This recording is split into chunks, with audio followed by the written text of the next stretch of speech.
não podia deixar de lado, e preciso aqui pensar um pouquinho com os irmãos acerca da palavra e dizer algumas coisas interessantes aqui que Deus colocou no meu coração durante essa semana.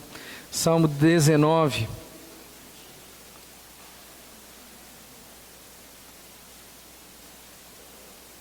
Nós vamos ler até o 6, embora a leitura esteja aí até o 4, mas nós vamos ler até o 6, porque existe aqui um pedaço que é uma parte, se é que eu posso assim dizer, separada nesse salmo, né? Que ela precisa ser lida de uma maneira completa para que a gente perceba que existe uma divisão natural aqui. E essa divisão natural seria até o versículo 6 do Salmo 19. Se você tem alguém aí que precisa auxílio nessa hora, ajude essa pessoa com a sua Bíblia.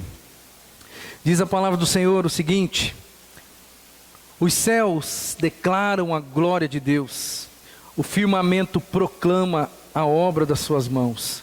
Um dia fala disso a outro dia, uma noite o revela a outra noite.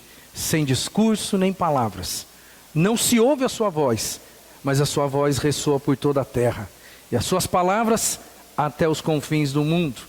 Nos céus ele armou uma tenda para o sol, que é como um noivo que sai do seu aposento e se lança em carreira com a alegria de um herói. Sai de uma extremidade dos céus e faz o seu trajeto até a outra, nada escapa ao seu calor. Volto a ler o versículo 1 que diz: os céus declaram ou proclamam a glória de Deus, e o firmamento proclama a obra das suas mãos. Meus irmãos, quero pensar um pouquinho com os irmãos hoje acerca da Bíblia e alguns argumentos a favor da existência de Deus.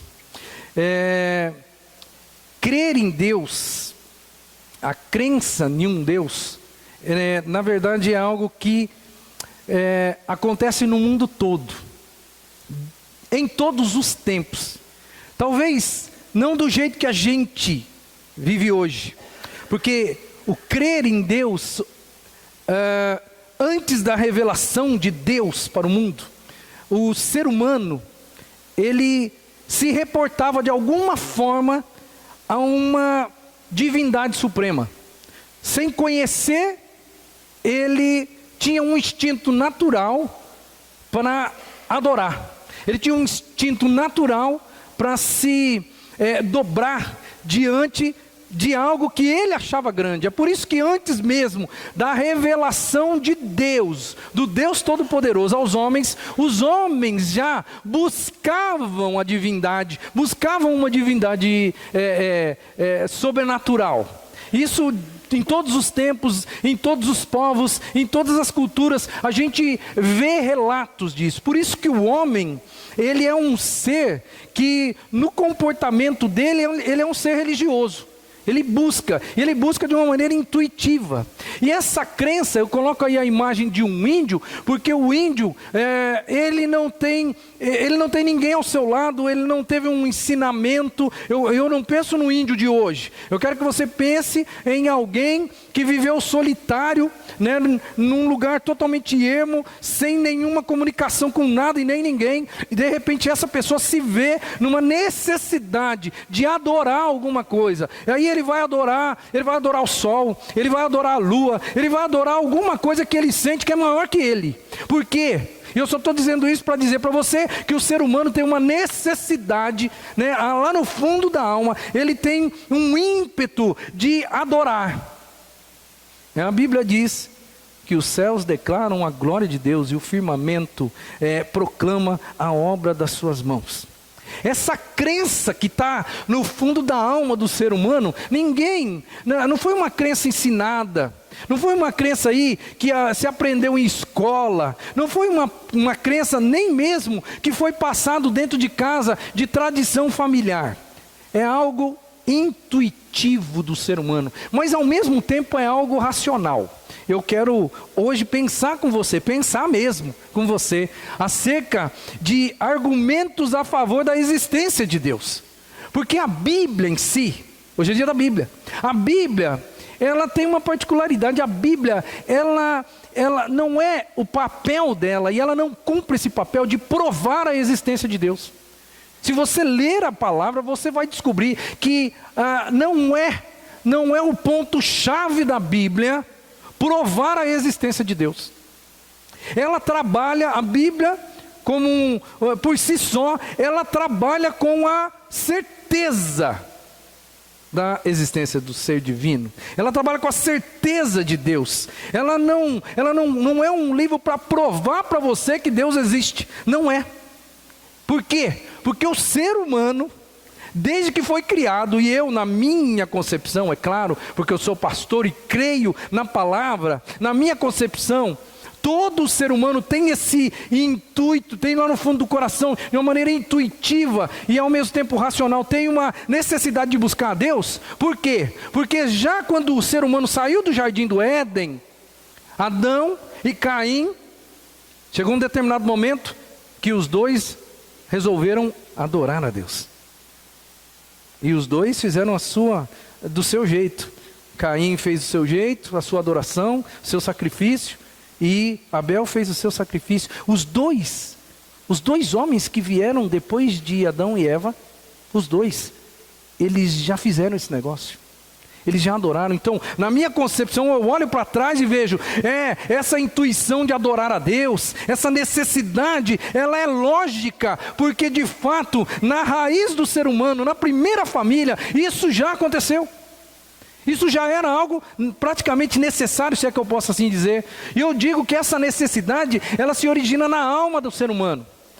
Ela se origina na alma. Eu quero que você pense aí em uma pessoa, não como você, mas uma pessoa que nunca teve um contato, talvez nem com a civilização, mas ela tem uma necessidade de se dobrar diante de algo superior a ela. Ela está ali de uma maneira intuitiva, ela tem algo na alma dela que diz, adore alguém. Ela tem algo. E aí, meu irmão, a gente vê que alguns fazem com que essa adoração intuitiva, ela seja de uma maneira progressiva, ela vai sendo nutrida. E aí você vai crescendo na fé. Porque você tem de verdade mesmo aquele sentimento de que você precisa adorar, você se aproxima do adorado, e as experiências da sua vida, as experiências de você, suas, com esse adorado, ou seja, com a figura divina, vai fazendo com que a sua fé se robusteça, com que a sua fé cresça. E aí, esse Deus que você descobre que realmente parecia algo longe, distante, parecia algo só na teoria, aí você descobre que esse Deus, ele existe. E que Ele trabalha com você, e que Ele está do seu lado. Pois é, irmão, nós estamos aqui, porque nós todos tivemos de uma forma natural, porque isso a humanidade toda tem, esse instinto, essa necessidade de se aproximar de Deus, e nós nos aproximamos para valer, e Deus fez crescer em nós, desenvolver em nós, através das experiências, essa proximidade, e essa fé robustecida, de que existe um Deus. Porque afinal de contas, você está aqui hoje, porque você tem fé de que Deus está vivo, se importa com você, e que você precisa continuar adorando Ele.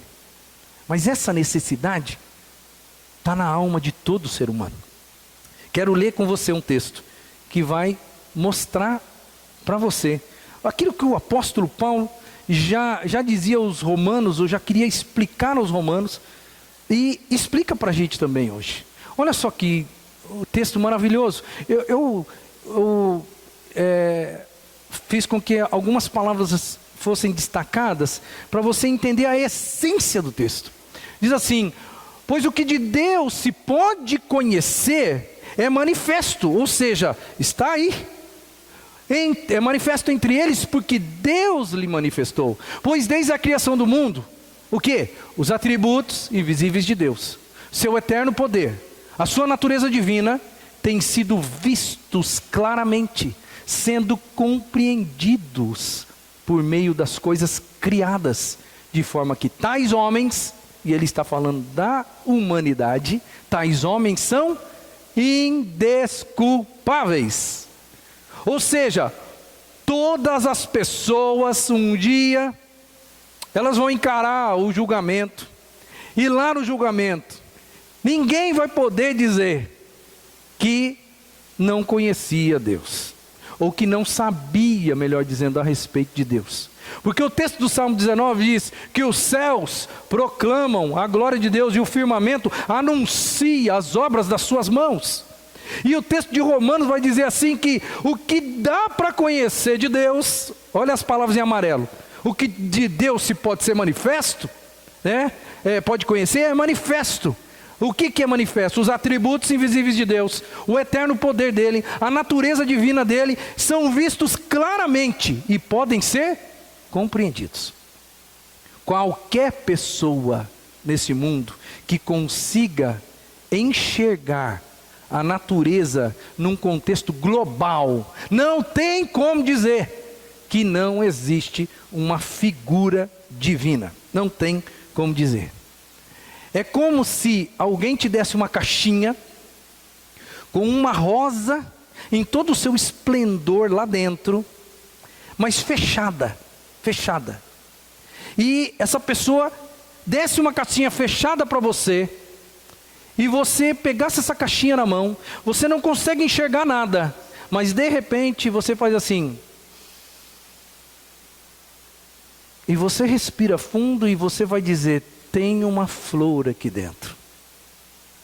Eu não vejo, mas eu sinto que existe algo aqui dentro. Os seres humanos, eles olham para a beleza e o esplendor, porque a Bíblia diz que os céus proclamam a glória de Deus, o firmamento anuncia a obra das suas mãos. As pessoas olham para tudo isso, e tem que ter muita fé, irmão, muita fé, para duvidar de que não exista um Deus supremo, criador de todas essas coisas. Tem que ter muita fé para isso. A existência de Deus, ela é uma verdade primária e fundamental. Hoje a gente vai falar um pouquinho de teologia mesmo, tá? Teologia mesmo. A verdade de Deus, da existência de Deus, é uma verdade primária e fundamental. O que é uma verdade primária e fundamental? O que teologicamente falando, filosoficamente, é dito de uma verdade primária e fundamental? Uma verdade é primária ou fundamental quando ela se caracteriza pela universalidade, necessidade e autoevidência. Essas três coisas mostram que uma verdade é uma verdade primária, que é uma verdade de verdade mesmo fundamental. Pois é, ela tem que ser algo universal, que tenha necessidade e que tenha autoevidência. Quer dizer, uma verdade que é aceita universalmente, que se impõe como necessária para que se possa explicar as outras coisas, as demais coisas, e que se mostre por si mesma, sem depender de uma prova prévia dada pelo homem para que seja aceita. Exemplo: o tempo. O tempo é uma verdade primária e fundamental. O tempo existe. O homem começou a contar o tempo com o relógio, com horas, não foi desde o início. Em um determinado momento da história, o homem começou a contar as horas, mas inegavelmente o tempo existia. Não, o tempo não existiu o dia que o homem inventou o relógio. É uma verdade universal, é uma necessidade, né? É uma necessidade, o tempo é uma necessidade e é algo que se auto-evidencia. Todo mundo está debaixo do tempo, certo? Exemplo: o espaço, os números, a lei da causa e o efeito, se é que eu posso assim dizer, a ideia do bem e do mal, todas essas coisas, elas existem. Ninguém precisa provar isso. Alguém precisa provar aí a ideia do bem e do mal? Não tem como provar. Não precisa provar, porque todo mundo sabe: ó, isso aí existe. Existe. Ah, como é que prova para mim que existe? Eu não tenho como provar. Mas, às vezes a gente filosoficamente não tem como provar. É lógico que os filósofos e os teólogos e os estudiosos vão provar para a gente, mas nós, leigos, não temos como provar. Mas é fato que existe. Pois é, Deus, a existência de Deus, ela é uma verdade, irmão. É uma verdade primária e fundamental. Por quê? Porque universalmente as pessoas têm um desejo lá no fundo da alma de se curvar diante de algo, ou se curvar diante de alguém. As pessoas têm uma necessidade da figura divina para expressar a verdade. E embora muitos lutem para dizer que eu não preciso de Deus para expressar as verdades do mundo, mas quando você encaixa Deus, tudo fica mais fácil. É verdade que os cientistas que não acreditam em Deus, eles vão procurar respostas fora de Deus. É verdade que os ateus vão procurar respostas longe de Deus. Mas é muito mais fácil, irmão, viver a vida quando você coloca a figura divina. Porque a figura divina, ela encaixa-se de uma maneira perfeitamente para a gente olhar o mundo e falar, é verdade, o mundo existe porque existe um Deus. Eu costumo dizer que tem que ter muito mais fé para você não acreditar em Deus do que para você acreditar em Deus nesse mundo. Tem que ter muito mais fé. É muito mais difícil provar a existência do mundo, provar a existência das coisas, sem a figura divina. Tem que ter muita fé para isso, porque é muito complexo. Pois é, eu quero ver com você hoje aqui, na verdade eu quero ver alguns, eu vou colocar aqui como principais. Principais por quê? Porque não existem só esses. Existem outros tantos por aí, tá? Mas alguns principais argumentos a favor da existência de Deus. E engraçado, embora eu tenha lido a palavra para você, não se esqueça, eu quero dizer para você, a Bíblia não foi escrita para provar a existência de Deus. A Bíblia está escrita porque Deus existe. É diferente. A Bíblia, ela existe porque Deus existe. Ela não existe para provar que Deus existe. É por isso que as pessoas às vezes ficam querendo ler a palavra para tentar provar, e na verdade ela não nasceu para isso. Ela nasceu para mostrar a presença de Deus. Nasceu para mostrar o poder de Deus. Nasceu para mostrar que Deus é um Deus vivo. E eu quero ver com você alguns argumentos que eu vou chamar, e que não sou eu que chamo, mas é a teologia que chama, de argumentos racionais. Argumentos racionais por quê? Porque usa a razão. Usa o seu intelecto, usa o seu pensamento. Eles vão um pouco além da fé. Não que a fé seja descartada, mas eles vão um pouquinho além da fé e ele faz a gente, ou eles fazem a gente pensar. O primeiro argumento é o argumento que a teologia vai chamar de argumento cosmológico. Cosmológico por causa da palavra cosmos. E vai pensar um pouquinho, de verdade mesmo, na lei na lei da causa e o efeito. É baseado em cima da lei da causa e o efeito. Esse argumento, ele foi mais bem elaborado por Tomás de Aquino. Mas todos esses argumentos, eles não são argumentos que uma pessoa, de uma hora para outra, sentou lá e escreveu. Alguns deles são resultado de pensamentos e pensamentos de teólogos, de filósofos, de pessoas que se debruçaram em cima da matéria durante anos, às vezes até durante a própria vida. E esse pensamento ele foi mais bem elaborado por Tomás de Aquino. E ele traz a ideia para a gente que é algo que faz a gente pensar. E na verdade o que eu quero hoje nessa noite aqui é fazer você pensar. É trabalhar com o seu racional, porque são argumentos racionais. Baseia-se na lei da causa e o efeito. E pensar nessa lei é fácil. Porque tudo na vida tem uma causa. Tudo na vida tem uma causa. A lei da causa e o efeito mostra para a gente que a causa é sempre maior do que o efeito, certo?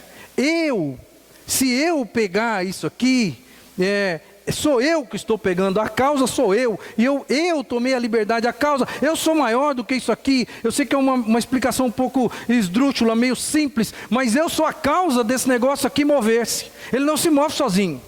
Se eu não tivesse aqui, ele ia continuar ali. A causa é maior do que o efeito que acabou de acontecer aqui. Ele saiu do lugar e veio para cá. Eu sou a causa disso. A causa é sempre maior do que o efeito. E a causa para o universo, eu quero que você dê uma olhadinha aí, naquilo que eu projetei. A causa para a existência do universo necessariamente precisa ser algo infinitamente grande, infinitamente inteligente, infinitamente potente, para que o universo viesse a existir. E não existe outra figura, senão a figura divina, para fazer com que isso fique provado. Porque se o universo todo, e eu quero que você, daqui a pouco eu vou fazer você enxergar um pouquinho além do que você enxerga. Eu vou trazer um videozinho aqui interessante para você. Você vai perceber que é impossível tudo isso existir se não houver uma causa. E qual é a causa? Pois um argumento cosmológico diz, pelo fato da lei da causa e do efeito, o mundo é o efeito de uma causa. E quem causou isso? Tem que ter algo superior, potente, extraordinário. E aí entra para nós, com muita facilidade, a figura de Deus. Muita facilidade. Mas para as outras pessoas não é tão fácil assim, porque Deus não se vê.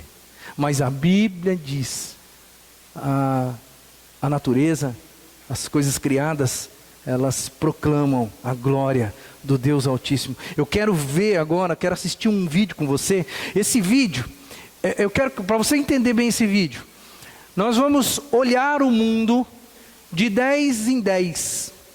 Nós vamos olhar 10 centímetros, depois multiplica por 10, 1 metro, depois multiplica por 10, 10 metros, e nós vamos olhar a vida agora. Tudo que você vai ver aqui, a ciência já disse que existe. A ciência já disse, isso aqui é verdade, isso nós já provamos. Assista o vídeo comigo e você vai enxergar o mundo macro e o mundo micro que existe, que é uma realidade.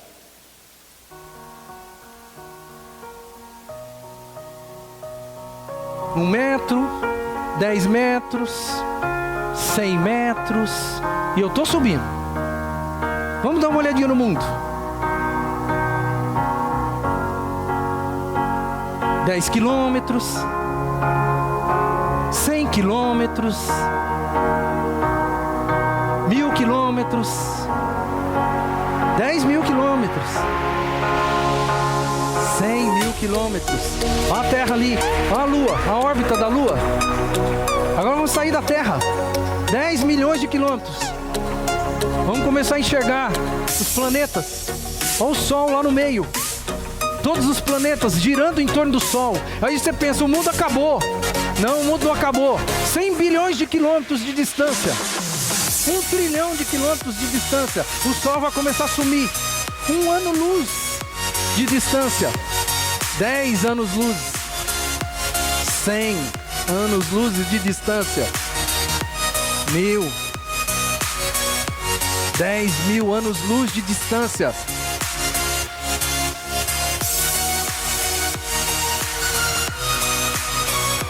Isso não é ficção. Isso é o que a ciência diz que existe. E que a ciência diz que prova que existe. 1 bilhão de anos-luz. Vamos voltar agora? Vamos voltar.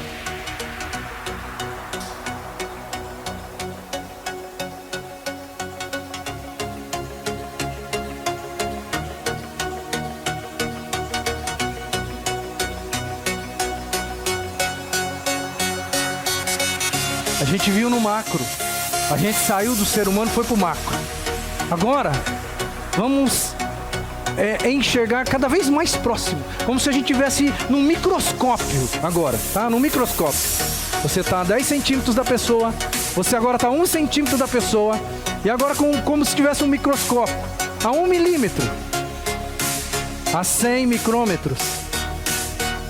10 micrômetros. A 1 micrômetro. Eu já começo a ver o DNA. Eu já começo a ver os cromossomos. A linha de DNA que forma o ser humano. 1 nanômetro. E eu entro dentro do DNA. 100 picômetros. E eu começo a enxergar coisas que eu nem imagino que existe. 1 picômetro. 100 femtômetros. Agora eu estou chegando nos átomos. Agora eu estou no próton e nos elétrons. E eu vou para a última partícula que a ciência diz que existe, que é um quark. A última. Agora eu vou voltar.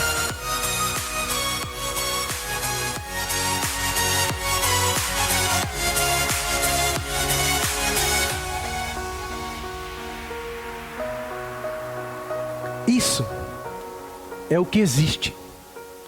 Isso é o que a ciência diz. Isso existe. Porque isso aqui a gente pode provar. Isso é concreto. Pode ser milimétrico. Você pode não enxergar, mas existe. Eles provam isso. E aí eu vou dizer um negócio para você.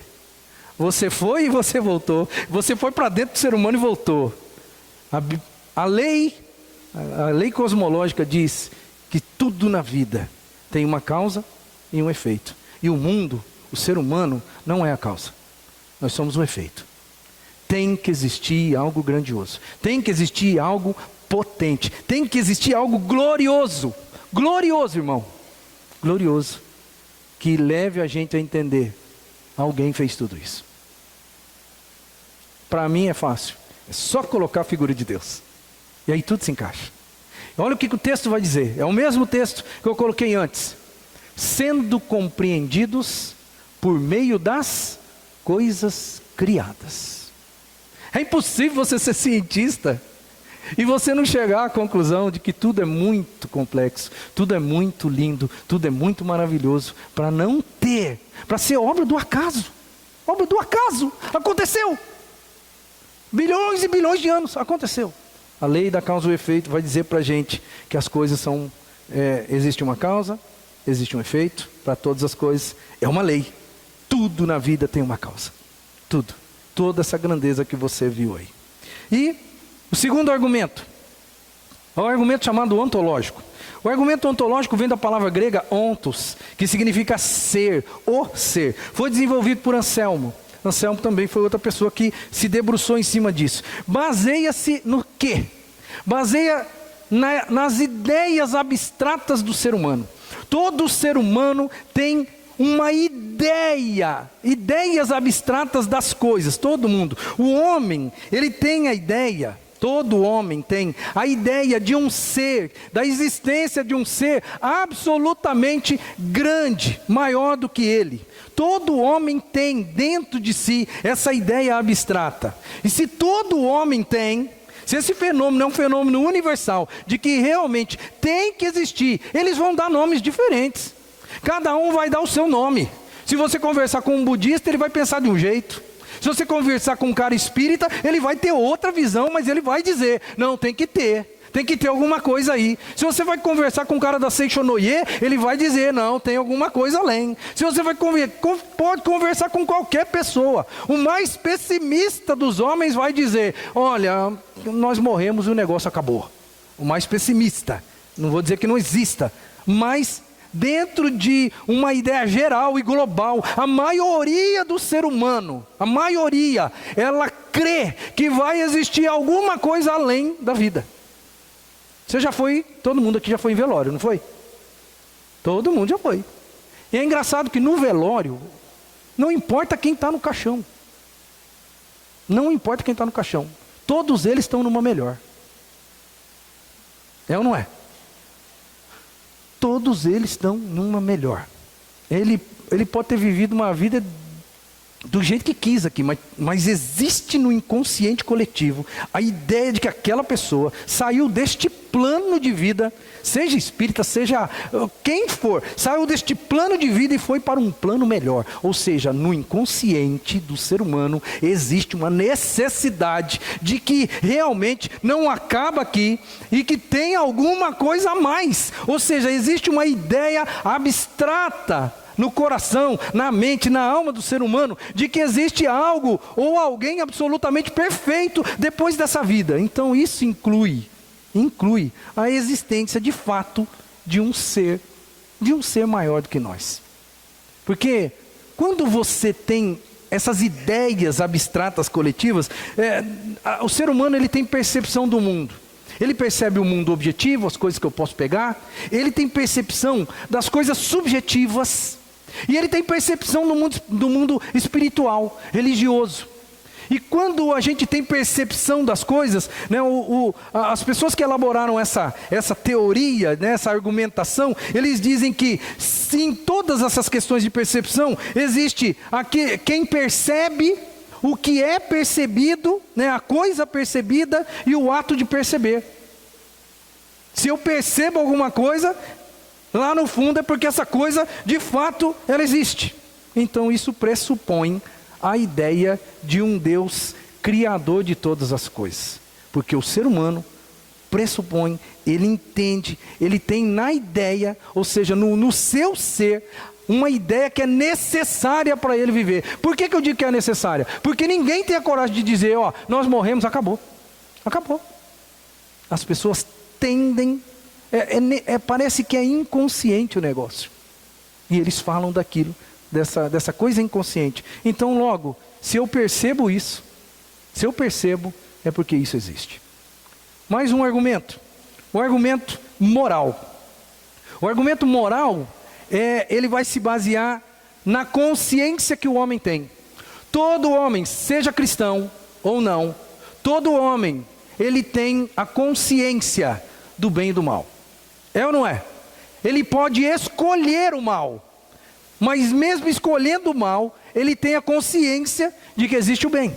Ele pode ter escolhido, eu escolhi o mal, eu quero ser bandido, eu quero matar, eu quero fazer isso. Eu escolhi, alguns vão falar, eu nasci assim, não tem jeito. Mas todo mundo tem a consciência, no fundo da alma, de bem e mal. Vamos ver um texto aqui. Ainda o apóstolo Paulo, o maior teólogo do Novo Testamento, ele vai dizer em Romanos 2, 14 a 16. Ele vai falar dos gentios, ele vai falar do povo que não tem a revelação de Deus. É preciso que você entenda o preâmbulo para você entender as palavras dele.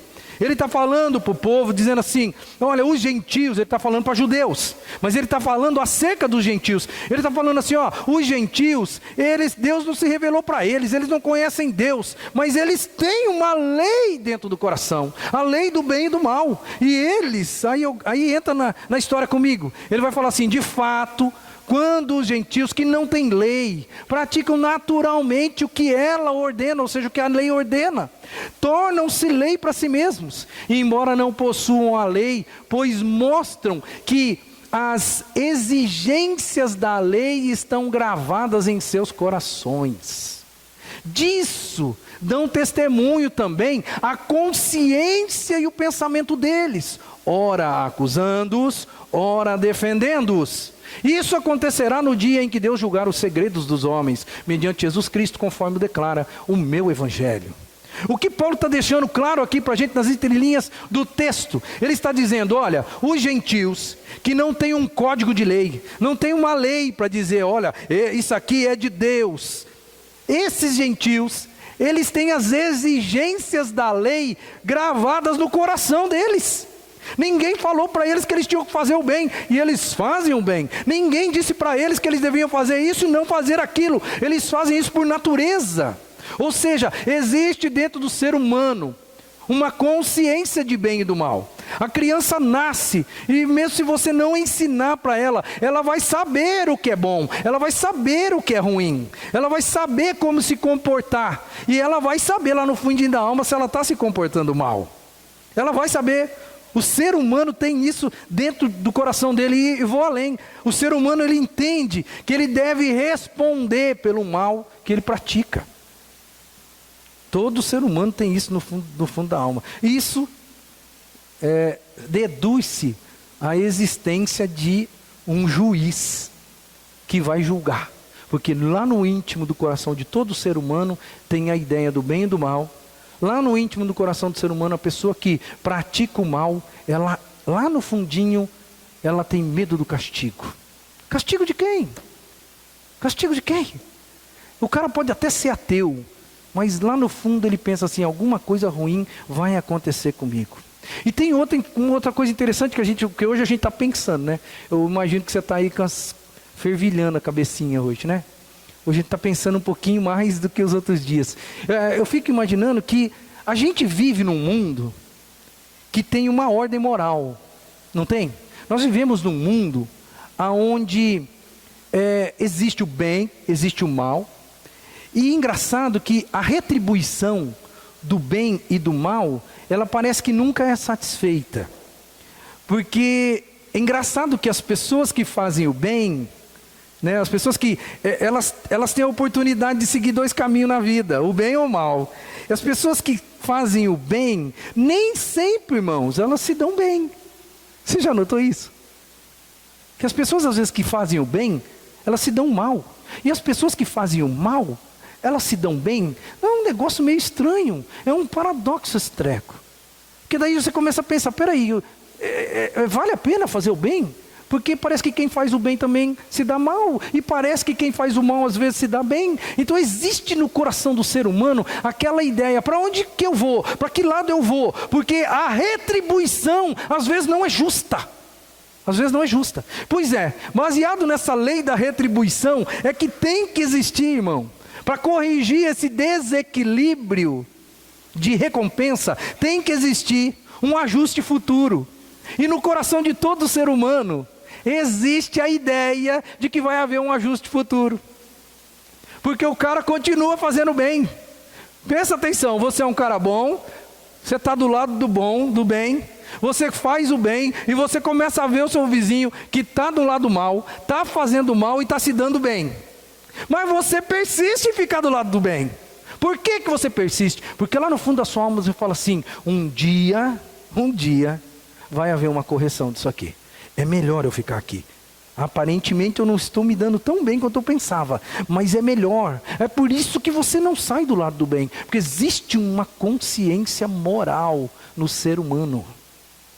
E isso independe, irmão, independe de você ser crente. Eu quero que você pense no seu vizinho espírita, que faz o bem, porque ele tem uma religiosidade, mas antes da religiosidade, ele tem uma consciência de bem e do mal. Eu quero que você vá para dentro da penitenciária, lá dentro, no local onde as pessoas são a escória da sociedade, mas lá, nos códigos de leis internas dele, lá a coisa funciona de um outro jeito, e lá também tem o caminho do bem e tem o caminho do mal. Lá, um indivíduo que vai preso, e ele vai preso porque ele estuprou uma criança, lá ele vai pagar, porque existe uma consciência moral dentro da penitenciária. E quem colocou isso, se Jesus não está lá? Jesus não está lá, porque a maioria das pessoas lá não são convertidas, mas eles têm uma consciência do bem e do mal. Tá caminhando comigo? Tá entendendo que existem, é raciocínio, é lógica que mostra pra gente que o ser humano, ele, por mais que ele seja escória da sociedade, ele ainda olha e ele sente dentro dele de uma maneira intuitiva de que um dia alguém vai botar ordem na casa, que vai existir e que existe um legislador.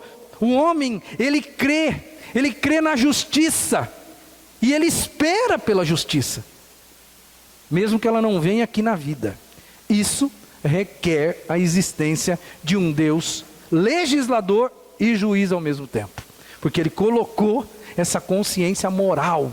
De onde surgiu esse negócio que está na cabeça de todo ser humano? Argumento a favor da existência de Deus. O quarto é mais um argumento teológico, teleológico, né? Ele é um argumento teológico, mas é teleológico. Vem da palavra grega telos, e a palavra grega telos, ela quer dizer o quê?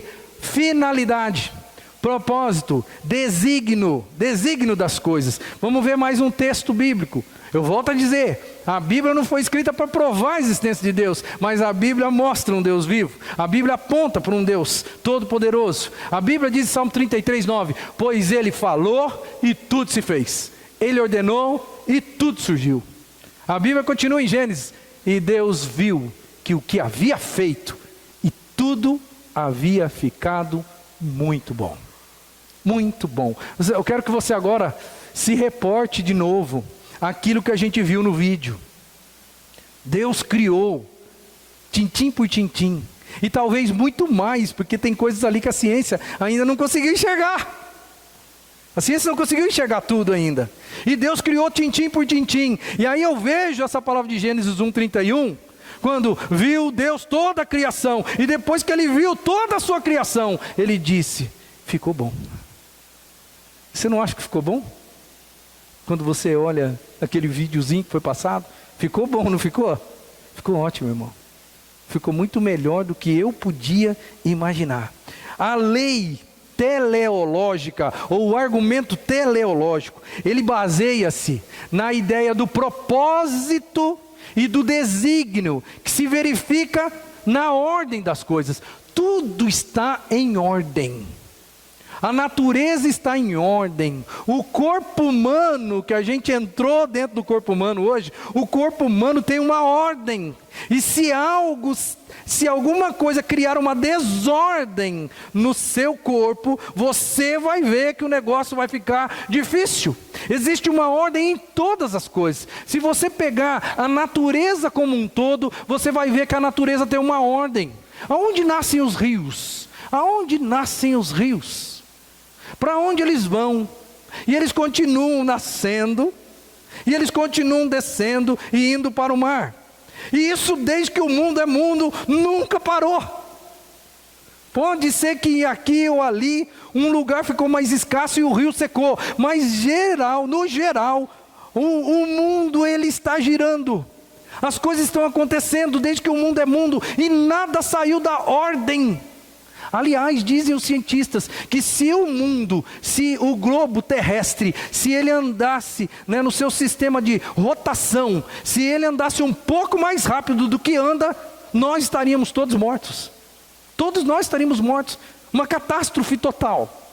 Pois é, o mundo está em ordem, totalmente. Então, se existe uma ordem, e se existe aí um propósito em todas as coisas, tem que ter um desígnio em todas as ordens, meu irmão, não tem como negar que existe uma figura que criou tudo e criou tudo em ordem. O universo inteiro, ele revela a ordem. Você viu aqui os planetas comigo, não viu? Você tem ideia de que todos aqueles planetas, vamos pegar só o sistema solar, todos eles giram em torno do Sol.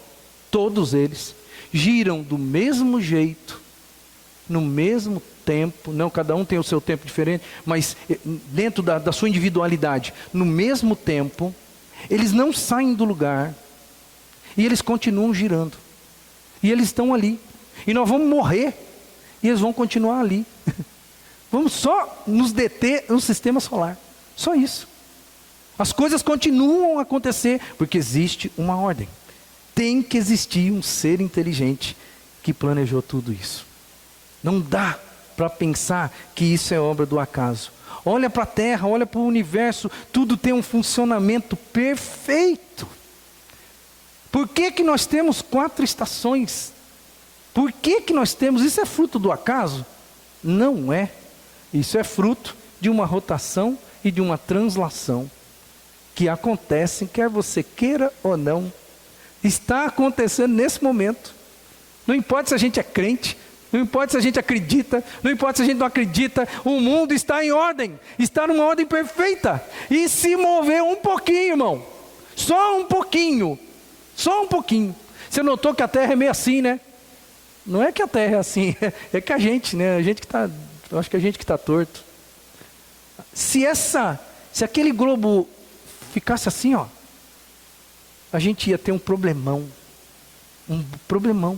uma catástrofe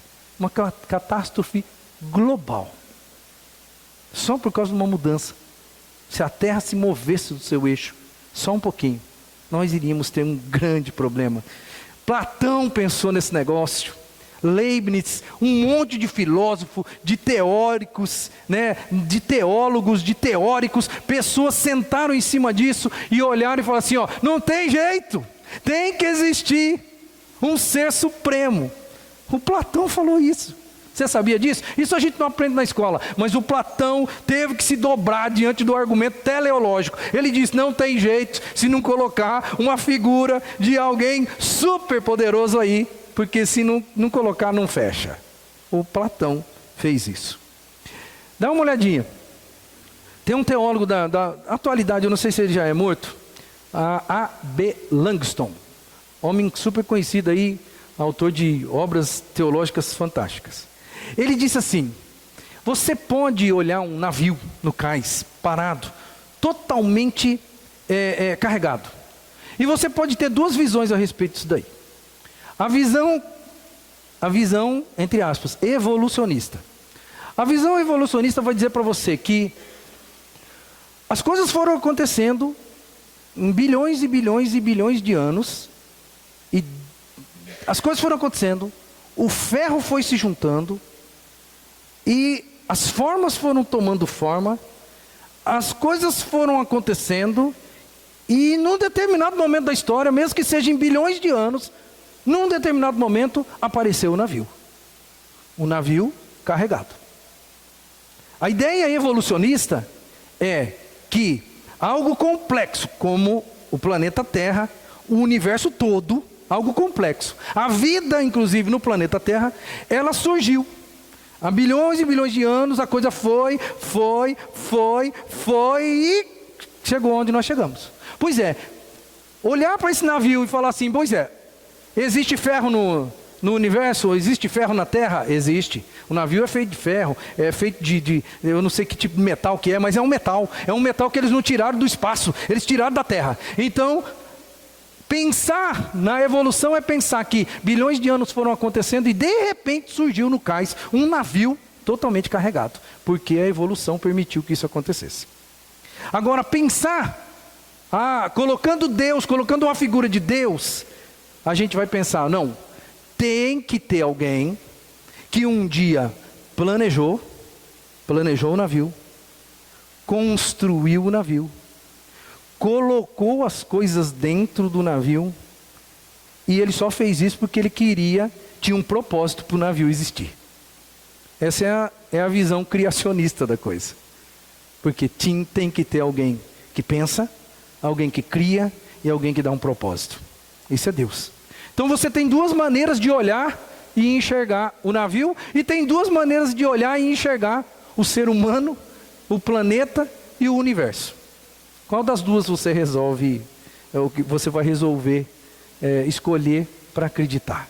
É por isso que eu digo que tem que ter muito mais fé para você acreditar que nós somos obra do acaso, obra da evolução, porque tem que ter muita fé para olhar para o negócio e falar assim, uma hora aconteceu.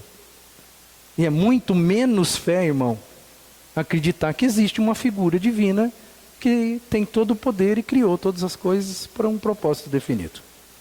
Não tem que ter menos fé para ser cristão? Não tem que ter menos fé para acreditar em Deus? Tem que ter menos fé do que acreditar na questão universal aí da ideia de evolução. A última coisa que eu quero trazer para o seu coração hoje é o argumento histórico. O argumento histórico diz o seguinte, que a história é a história. A história está relatada, a história foi contada, e a história, ela existe, ela é real. E olhando para os argumentos, ou para o argumento histórico, a gente vê a figura de Deus no argumento histórico. Atos 17, 26 a 27, o escritor vai dizer o seguinte, de um só fez ele, ou seja, fez Deus, todos os povos, para que povoassem toda a terra, tendo determinados tempos anteriormente estabelecidos e os lugares exatos em que deveriam habitar. Deus fez isso para quê? Para que os homens o buscassem e talvez tateando pudessem encontrá-lo. Embora não esteja longe de cada um de nós. O argumento histórico, ele se baseia na história, aonde a presença de Deus, ela é evocada, onde a presença de Deus é requerida, aonde parece que não tem jeito se não existir um Deus atrás da história, porque Ele se revelou. Ele não se revelou antes de Jesus, é claro, não se revelou pessoalmente, embora depois de Jesus se revelou pessoalmente ao mundo, e Jesus é um personagem histórico. Agora eu quero que você pense um pouquinho antes de Jesus, eu quero que você pense naquilo que eu disse lá no início da mensagem, que a prática de cultos a uma divindade é algo comum em toda a terra. Antes mesmo de Deus se revelar para Abraão, antes mesmo de Jesus se revelar para o povo, antes de tudo isso, a prática de culto é algo que a história mostra que sempre existiu. São relatos históricos. Não é contos da Bíblia, não é um relato bíblico, não é algo religioso. A história mostra isso para a gente. Isso indica a existência de um Deus, a existência daquele que é adorado. Aquele, conforme o texto diz aí, que os homens querem buscar, às vezes tateando, como que num quarto escuro. Eu estou procurando alguma coisa, eu estou procurando esse ser divino. A história mostra o homem em busca da divindade. Ele não sabe que divindade é essa ainda, mas ele está buscando. Vestígios de Deus podem ser encontrados em toda a história da humanidade, em relatos, na criação e mesmo no próprio homem. Agora eu vou pegar um texto célebre da palavra e você, e a gente está caminhando para o final aqui, diz assim, Hebreus 1, 1 e 2, diz assim, ó, há muito tempo Deus falou, muitas vezes e de várias maneiras aos nossos antepassados, e Ele falou por que jeito? Por meio dos profetas, antes do povo de Israel conhecer a Deus, porque quem conhecia a Deus era Abraão, era Isaac, era Jacó. Essas pessoas tinham um contato íntimo com Deus, e Deus começou a falar com o povo, e Deus usou os profetas para falar. Então Deus se revelou na história de Israel. E aí, esquece a Bíblia, irmão, esquece a Bíblia. Vai para a história de Israel, para a história do país, da nação de Israel. Na história de Israel, existem os relatos do Deus que formou aquela nação. Porque foi Ele que tirou aquela nação do opróbrio da escravidão e continuou aquela nação. Foi Ele, é lógico que antes da escravidão chamou Abraão para começar, mas foi Ele que tirou ela de um, digamos assim, de um funil que ia acabar com ela. E Ele transformou ela numa nação. Então a história da nação de Israel, excluindo a palavra de Deus, a história vai dizer, existe um Deus. Esse Deus, nós nos relacionamos com Ele. Desse Deus falou conosco. Ele usou pessoas do nosso meio, aqueles que nós chamamos de profetas, e Ele falou conosco. A história vai mostrar a existência de Deus. E aí, o texto vai continuar, vai dizendo assim, que nesses últimos dias, quando Hebreus é escrito, o autor vai dizer que nesses últimos dias, Deus falou-nos por meio do seu Filho. E aí entra a figura de Cristo, e Cristo vem dizendo, eu e o Pai somos um. E Cristo vem dizendo com isso, Deus existe sim, e eu estou aqui para provar. Argumento histórico. Jesus, você acha que Jesus é lenda? Eu sei que aqui eu estou falando para um bando de crente, né? E ninguém vai falar que não. Mas será que o mundo acha que Jesus é lenda? Principalmente o mundo ocidental. Nós daqui a 20 dias, nós vamos comemorar o nascimento de quem mesmo? De Jesus. E o cara pode ser até ateu, mas ele vai comemorar o aniversário de Jesus. Quer queira ou não, ele vai comemorar. Porque não tem jeito. Porque o mundo diz, Jesus é um personagem histórico. Jesus nasceu. Aliás, nós estamos vivendo no ano de 2019, depois de Cristo. Você acha que Jesus é lenda? Jesus é um personagem histórico, factível, está escrito. E a cada dia que a arqueologia vai melhorando, mais dados e subsídios ela vai trazendo acerca da figura de um Cristo. Embora, é claro que outros vão querer dizer que não existiu, outros vão querer dizer que os ossos foram descobertos, vai acontecer um monte de coisa. Mas é fato, irmão, o mundo ocidental é prova disso, de que Cristo é um personagem histórico. E esse personagem histórico veio dizendo, eu e o Pai somos um. E aí vamos voltar para a Bíblia, para a gente encerrar, porque na verdade eu comecei com ela. Eu passei um pouco por ela, mas eu disse para você que ela não tem finalidade de provar para você que Deus existe. Ela só está dizendo aqui os feitos, os fatos e os acontecimentos de pessoas que tiveram um relacionamento com esse Deus. E aí eu quero concluir, porque é engraçado que nesse mundo que a gente vive, as pessoas acreditam em tudo que o jornal escreve. As pessoas acreditam em tudo que as revistas escrevem. Irmãzinha, você lembra aí a última vez que você folheou uma revista lá e tinha uma dieta? Lembra? E você olhou para aquilo e falou assim, isso aqui vai mudar minha vida? Você lembra? Você acreditou, não acreditou? Pois é, as pessoas acreditam no que leem nos jornais. As pessoas acreditam no que leem nas revistas. Hoje as pessoas acreditam em tudo que existe na internet. Tanto é que precisa se criar hoje sites especializados para dizer isso é verdade e isso é mentira. Porque as pessoas acreditam em tudo. Mas as pessoas não acreditam na Bíblia. Que interessante. As pessoas acreditam em tudo, mas elas relutam em acreditar no que está escrito. É muito interessante isso. A Bíblia, ela não se empenha em provar a existência de Deus, porque ela parte do pressuposto de que Deus está vivo. Está vivo. E ponto final. É uma realidade para ela. Hoje é o dia de nós celebrarmos a Bíblia, palavra de Deus, palavra do Deus vivo. A Bíblia vai dizer o seguinte: no princípio, Deus criou os céus e a terra. Isso mostra que Ele está vivo, Ele estava presente, e Ele tem todo o poder, e Ele fez isso, acabou. Nós não vamos provar para você que Ele existe, porque Ele existe.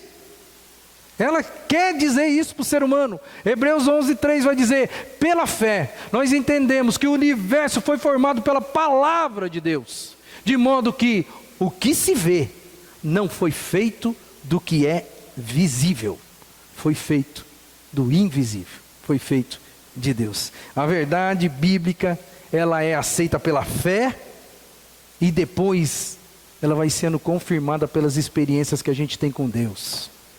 No começo, quando você entrega a vida para Jesus, no começo é fé pura, não tem muito racionalidade, porque você não conhece ainda esse Deus. Você apenas abriu os braços e falou assim: eu estou sentindo alguma coisa que realmente parece que para mim a sua existência é firme, é fiel, e eu estou entregando a minha vida. E aí Ele entra em você, e depois que Ele entra em você, meu irmão, aí passa a ser algo concreto, real.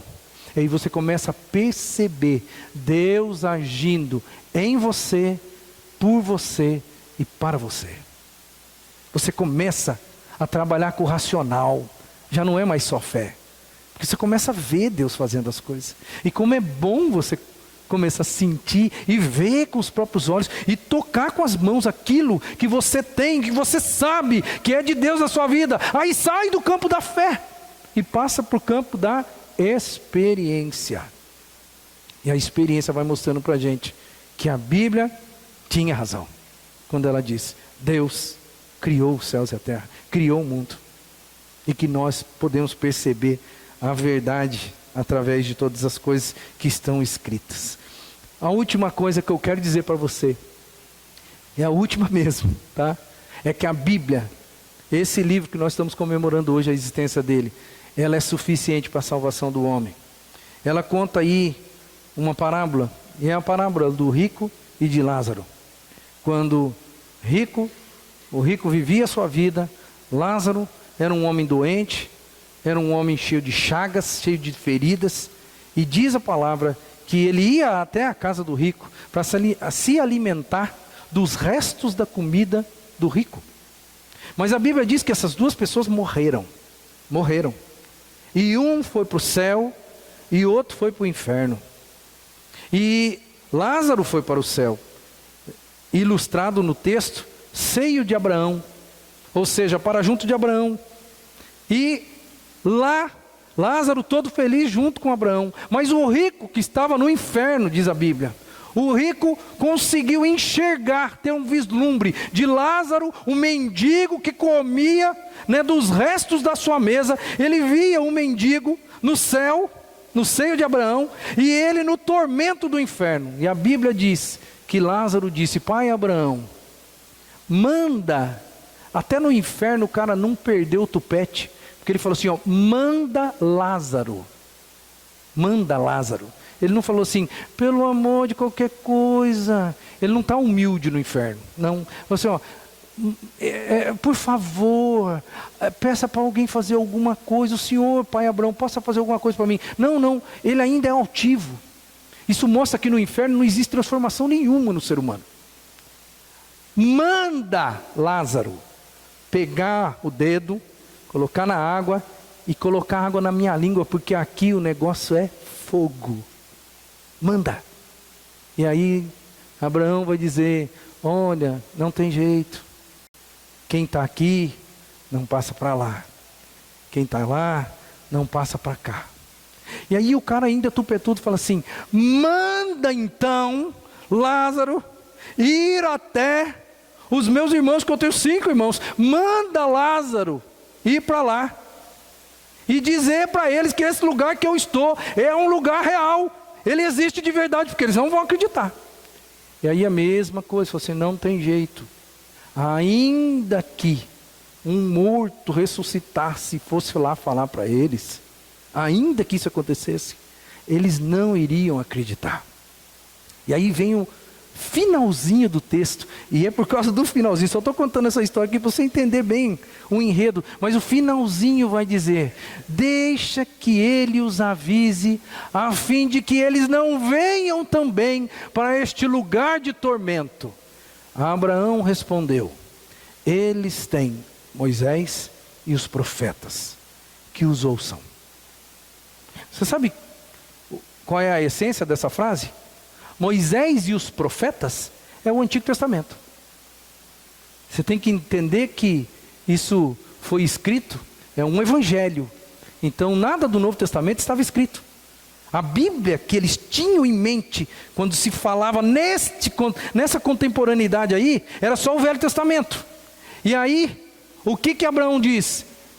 Eles lá, os vivos, têm Moisés, Pentateuco, e os profetas, livros históricos e livros proféticos, que os ouçam. Às vezes uma leitura rápida, às vezes a pessoa pensa assim: tem que ouvir Moisés. Moisés já morreu. Tem que ouvir os profetas. Os profetas já morreram na época de Lucas. Já morreram. Mas os escritos deles continuavam. Era como se, trocando em miúdos, em palavras totalmente entendíveis, inteligíveis para nós, seria mais ou menos como se dissesse: olha, a Bíblia é o suficiente para eles, que eles a ouçam, porque se não ouvirem, eles também vão para onde vocês estão. Essa é a mensagem da Bíblia. Por isso que eu digo para você que a Bíblia, só a Bíblia, ela já é o suficiente para a salvação do ser humano. Eu tenho pessoas nesse plenário aqui, que se converteram lendo este livro, sem nenhum pregador, sem nenhum auxílio teológico, sem ninguém para explicar. Eles leram, e só porque leram esse livro, eles são hoje novas criaturas, pessoas transformadas, regeneradas, mais felizes. Que Deus abençoe a sua vida, que você valorize isso aqui. Porque, como eu disse, ela não quer provar a existência de Deus, mas não tem jeito, ela prova a existência de Deus na vida da gente. Que Deus nos abençoe e que a gente valorize a palavra.